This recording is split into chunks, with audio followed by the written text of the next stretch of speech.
Hey there everyone, Hanyou here, and welcome back to Higurashi When They Cry, Ch.1 Onikakushi. It's getting easier to say. That being said, last time we ended on the end of a chapter, which gave us 2 new tips, and we saw this one already at the end of the last episode, so we're going to continue with this, and then we're going to continue on with the story. So, special tabloid report.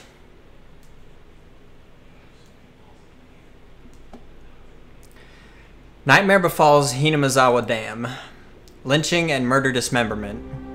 In X month of X day in XX Prefecture at the Hinamizawa Dam construction worksite in Shishibone City, a bone-chilling, gruesome murder dismemberment.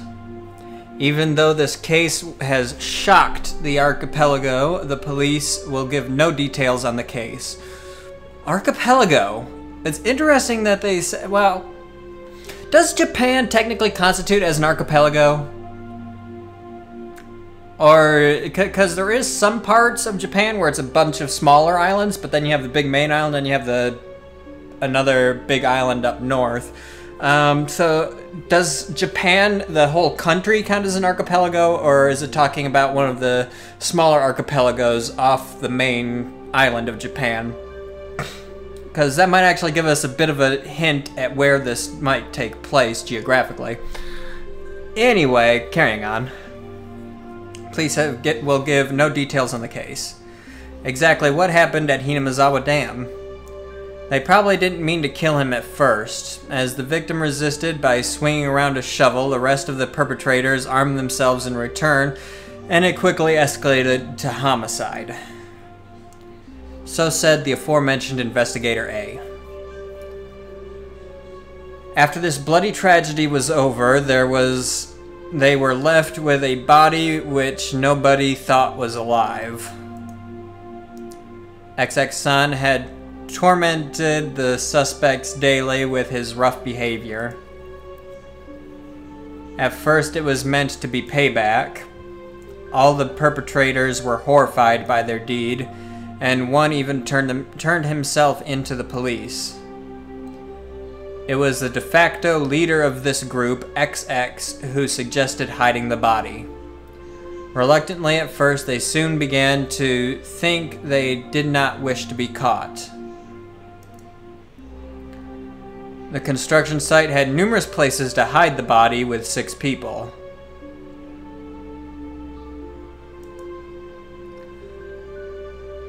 They were originally supposed to hide the body and leave the area, but the de facto leader feared that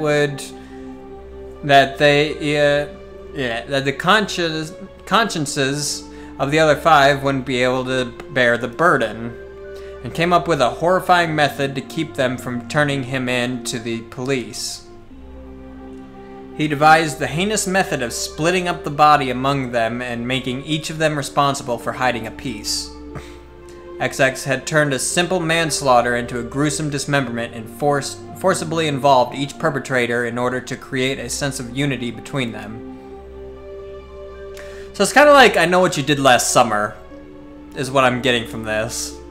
Group of people murder somebody, whether on purpose or on accident. They swear to secrecy. Then it all starts falling apart and stuff like that, right?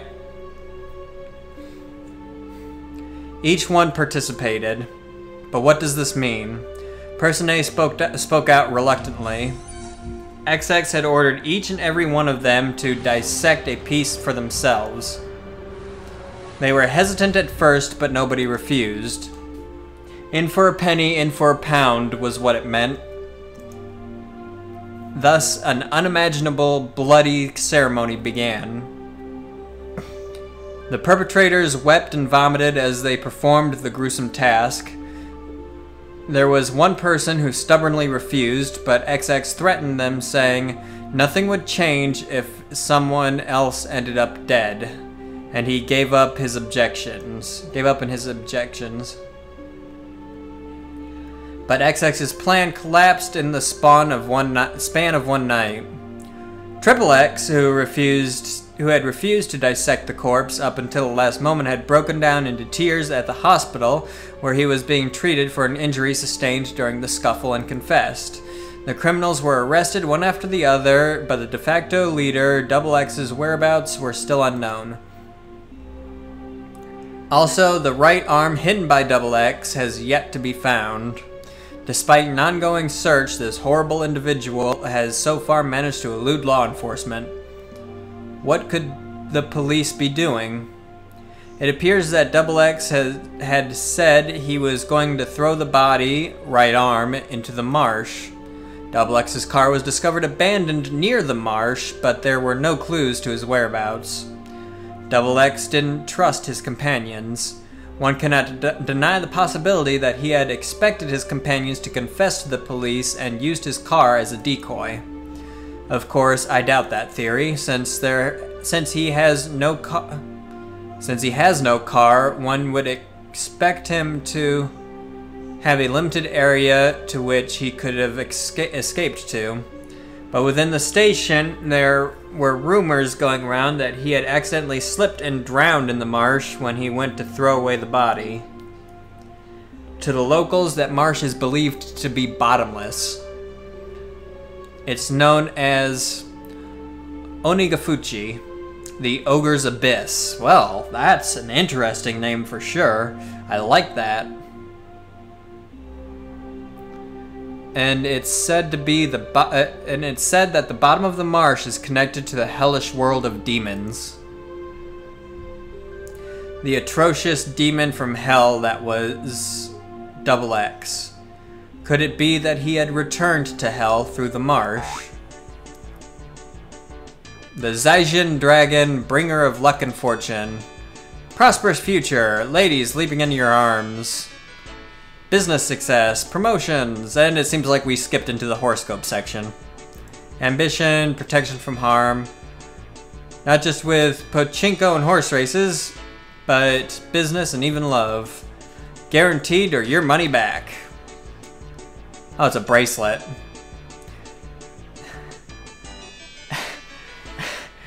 It's an ad for a One Piece thing? Zaijin Dragon Bracelet DX One Piece. Or is it saying it's a One Piece bracelet? I don't know. Considering I don't... Yeah, One Piece wasn't around in the 70s. So... maybe it's just a cheeky thing that they put in. I don't know. 27,800 yen, huh? Hold on a second. Every time I see yen, I always do the conversion rates. So 27,800 yen to US dollars. That is $268.36. That's a lot of money.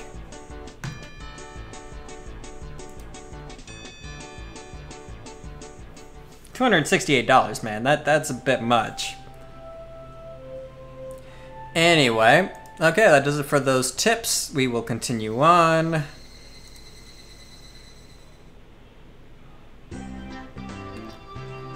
Alright. The function of this school as an educational facility is very questionable. Our PE class is exceptionally disorganized. The only things we do together are the warm-ups at the start. The teacher isn't even there after that. All we do is play together.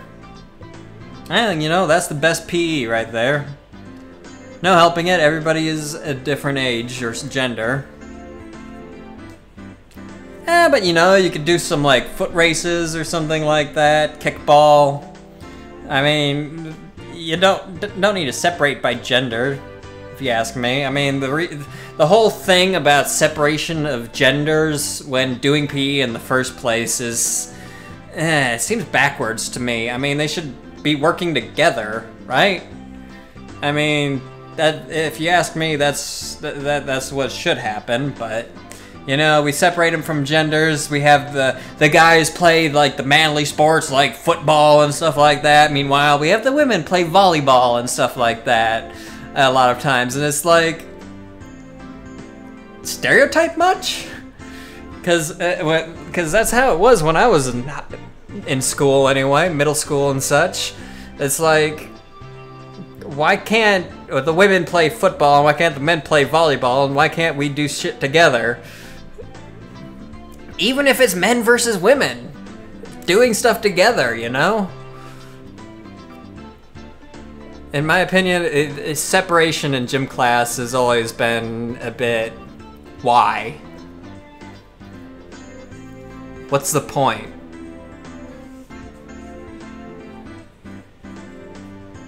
Having but, you know, I'm getting on a bit of a soapbox here, so I'm just gonna keep going. The only rule was that we have to stay on school grounds while exercising. Although kids were gallivanting about, well, they certainly are being active. They might be getting plenty of exercise, but the Board of Education probably completely forgot about their school. Sorry to keep you waiting. We're all together now. What should we do today for PE? Alright, we have all of our members gathered now. Now then, class representative, what shall we do for PE today? What shall we do? Mian harumphed and crossed her arms haughtily, surveying the area. Explosive power and endurance, there are no friends in the world of sports. Everyone is a rival. The only thing you can trust in is your own body. What the heck do you mean by that? You really read too much manga. I quipped without missing a beat. And so we'll be taking a lesson from history. The tried and true king of all outdoor melee events, let's play tag. It was quite the adorable choice to make after playing it up so much. That actually was rather cute. Just what I was hoping for. That dunderhead Keiichi-san shall be the first one to be it. I won't be beaten. I'll try my best too, you can't beat me. Why are you guys all into it, also into it? Third rule of our society, you must partake in the game, enjoying it without question. Then this counts as a club activity. Everyone smirked at each other. They all seemed pretty confident. I'm a man. Physically, I should be able to keep up with any girls my own age. See, and that... Again, I know this is a bit of an older game, but it's not that old of a game. Backwards thinking, people.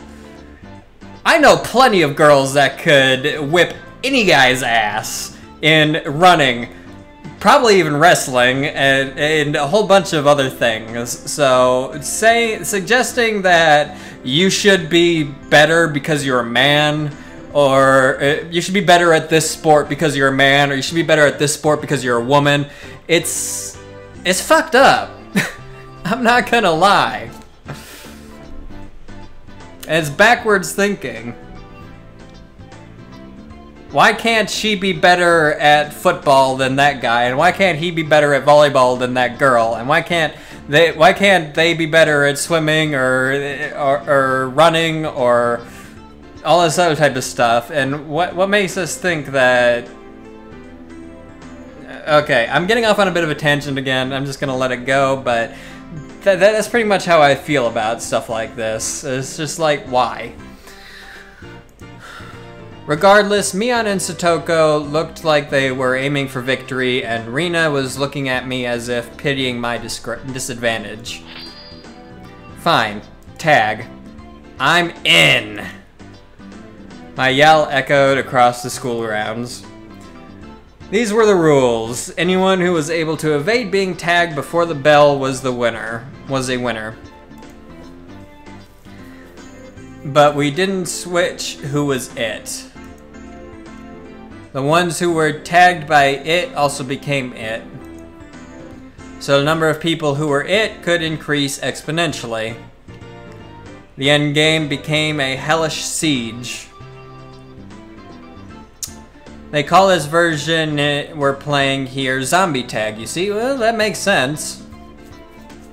I see, anyone infected by a zombie turns into a zombie. I like that idea, actually. Why would you make it sound so scary, I wonder. As soon as I catch Rina, I'm going to tear out her entrails while she's still alive. That's going a bit too far, man. Gross, Keiichi-kun, that's gross. Rika-chan placed her hand on Rina's head as she panicked. Don't worry, before Keiichi gobbles you down, I'll eat you up gently. That's... okay.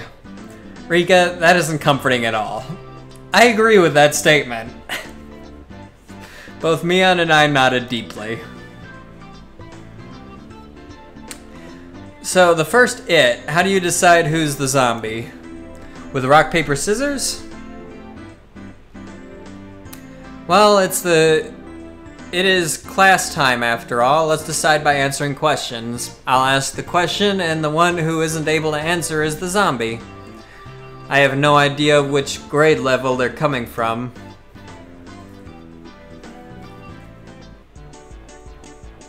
What does the Japanese for Japanese word roku mean? Huh? I was bewildered by the sudden question.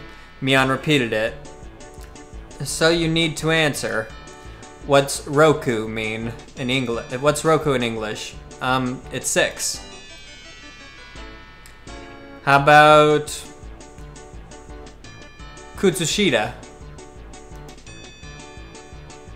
Socks? Interesting. That's a very long word for socks.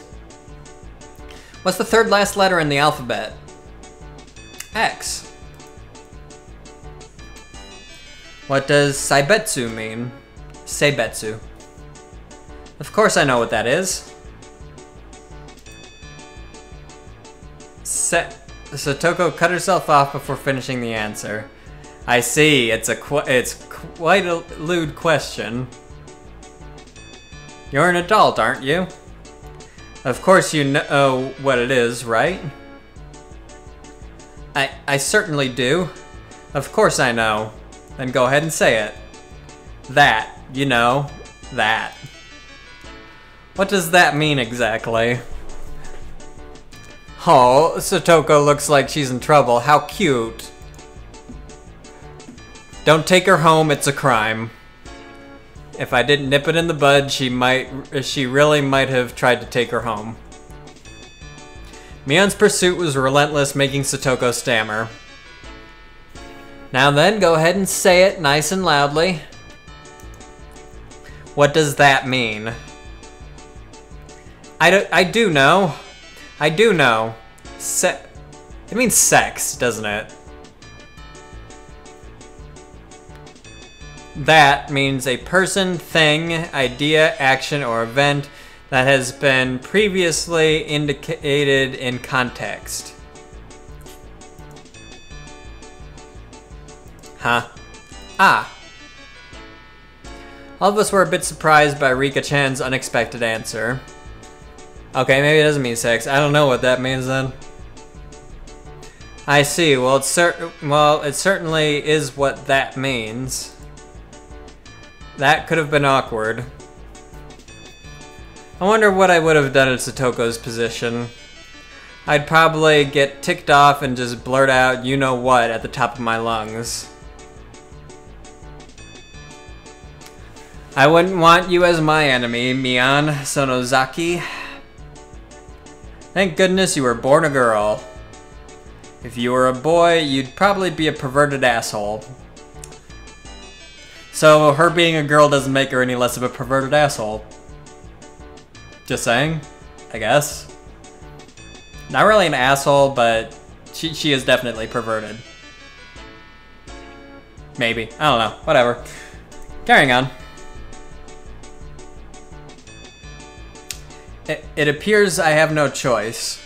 Unfortunately, I, Satoko Hojo, shall assume the role of the zombie. I shall eat everyone. Seems like she's raring to go. All I must do is count to 100, correct? Some jerks skip numbers while counting to 100. So you can start chasing after you solve this problem. Whoa, Keiichi-kun, give her a simple one, okay? 1/5 of a cake, 1/6 of a cake, and 1/7 of a cake are all on a plate. Oh no. There's no common denominators. Satoko grabbed a stick in panic and began drawing a cake and fractions on the ground. I hate word problems, just saying. If Satoko, who can eat one cake in 60 seconds, eats them all, how many cakes are left on the plate?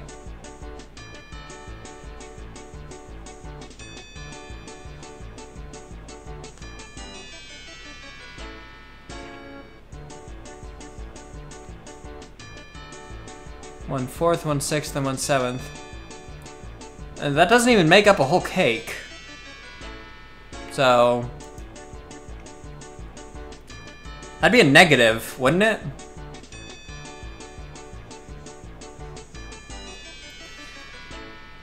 So just as unless I misheard the question, I don't know. Just as I finished giving the word problem, Mion shouted. Ready? Go! On Mion's signal, everyone but Satoko scattered. Keiichi-kun, that wasn't a problem at all, was it? I should have known. Satoko has already lost in the moment she started working it out. She's eating it all, of course. There's nothing left on the plate. Called it. Knew it. Everyone dashed off in a direction they thought was best. Knowing the lay of the land, they probably headed right to the best spots. It was obvious I was at a disadvantage. At a time like this, it would have been more effective to go along with those trained in survival skills. Like Mion, for example. The fact that I didn't realize it at the start of the game probably hurt my chances. Glancing back over the school grounds, I saw Satoko just rising up to the start. She was really, really mad. Mwahaha. She got tripped up on such a dumb question.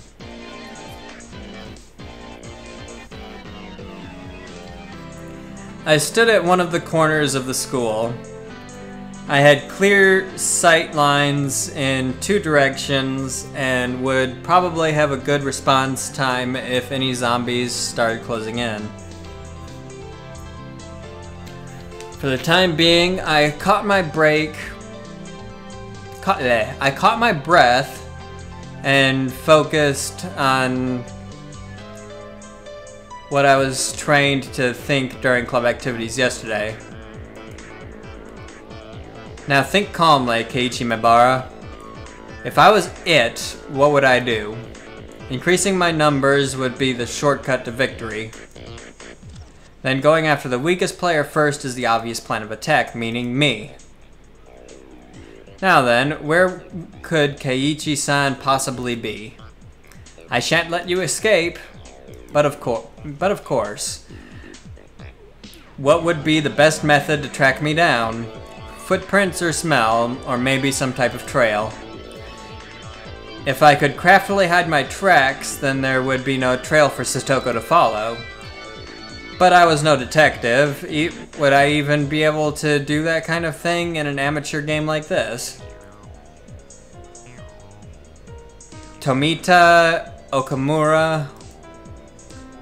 Have you seen Keiichi-san recently? What the heck? Do zombies hunt their prey by asking nicely where they went? Tomita-kun and Okamura-kun pointed to the location where I was hiding. After confirming she was headed in this direction, I abandoned my position. It wasn't easy to hide myself with all these little kids running around as they pleased. It was becoming even more obvious that I was at a disadvantage from not being familiar with these surroundings. If that's how it's going to be, then to confront this intelligence-gathering zombie, I just counter it in a similar vein. I approached some girls playing with a ball. I'm sorry, but could you relay this message? Tell Satoko Hojo that her parents are at the gate, please. Message, ah ha ha ha. Okay. I stopped the girls as they turned to run off. Wait, don't go yet. Also, take this one to Mion Sonozaki. Tell her the teacher is calling her to the gate. I am quite the schemer if I do say so myself. If things went well, then Satoko and Mion would run into each other at the gate. It would put me at a disadvantage if more people were it, but this were Mion we were talking about. She'd figure out a way to escape. But that was just fine, as long as it bought me more time. Mwahaha, dance for me, Mion and Satoko.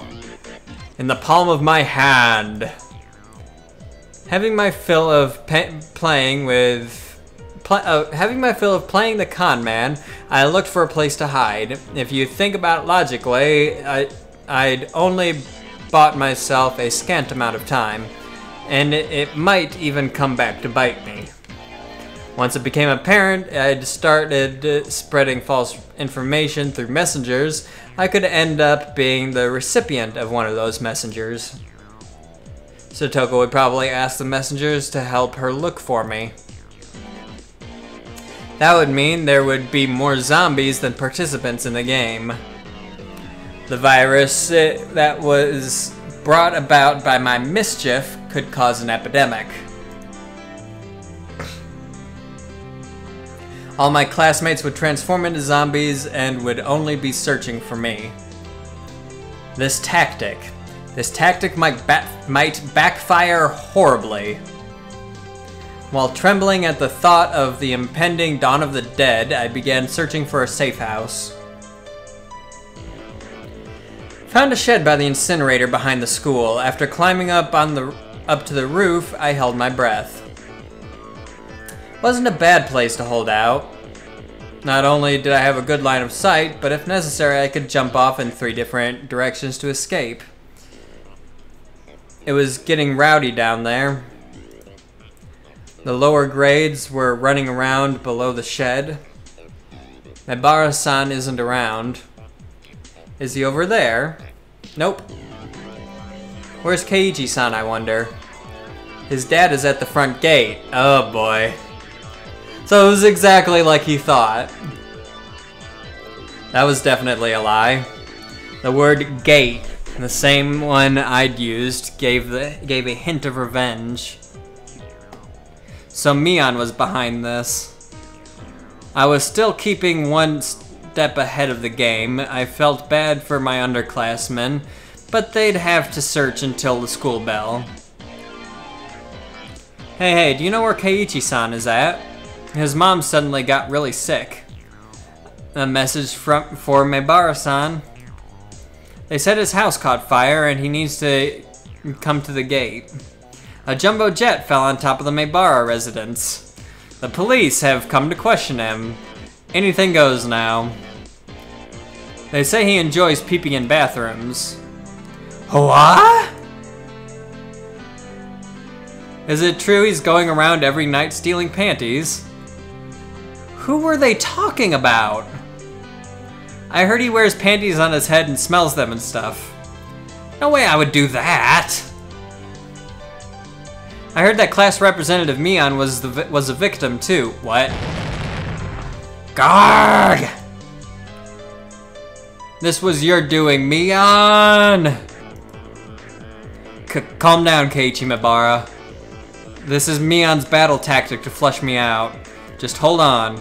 If my underclassmen thought about it logically, they would know it's all nonsense. But small kids don't think about things logically. To them, all of those things were true, so they all chuckled together while looking for me. Hehehehe. Bwahahaha. I win, Mion. It's my victory. Bwahahaha. Wiping unrelenting tears away, I felt intoxicated by my own victory. Did you hear? I heard the new transfer student, Mibara-san, is a really perverted person. Kyahahaha. The cost of beating Mion had too high a price. Ah. Oh, someone passed below. That's Rina and Rika-chan. Ha. Rika-chan, you're still okay? I'm getting by somehow. Ha. Ha. It seems Mi-chan is it as well. Mion? It couldn't be. She became it because of my little strategy. This confirmed that Mion was behind this relentless message war. Then, this wasn't good. We finally got away from Mi-chan, but Satoko-chan, Satoko's is searching around the pipes, so we should be safe for a while. Upon hearing that, I breathed a sigh of relief. While Rina was slumped on the ground, breathing heavily, Rika-chan had started creeping up to her. Rika-chan doesn't normally make noise when she walks, but it's strange. It couldn't be. Whoa! Rika-chan? What is it? What is it? Huh? Don't worry. I had never seen Rika-chan smile so creepily before. Why are you coming closer? Why? Rika-chan isn't a zombie, is she? Don't be scared. I'll be sure to eat you gently. Oh boy. No way! Rika-chan, no, eek! Rina was pressed against the wall and Rika-chan lurched forward with both arms out, just like a zombie. Rina quaked with her back pushed up against the wall. Whoops. It was quite a surreal scene of horror. Like one of those zombie breakout videos you'd see. At that moment, Rina's eyes met mine. Keiichi-kun, save me! Zombie Rika-chan turned 180 degrees, exorcist style, and glared at me. Found him! I see Kei-chan. Mion popped up out from behind the cinder block wall around the garbage dump, also seeing where I was. My position was only advantageous was when there was one zombie. Being surrounded was not as good. You said you located Keiichi-san? I could tell that Satoko was rushing my way. Seemed that Rika-chan had let Rina escape, and now she was baring her fangs in my direction. Erg, oog. Come on down, Kei-chan. Oh, she's pissed. The three zombies circled the shed, moaning curses. You guys are scary. Too scary. I wonder how Keiichi-san's guts taste. Keiichi-san. Keiichi, I want you to become one of us. Someone save me! I saw Rina apologizing to me from across the schoolyard.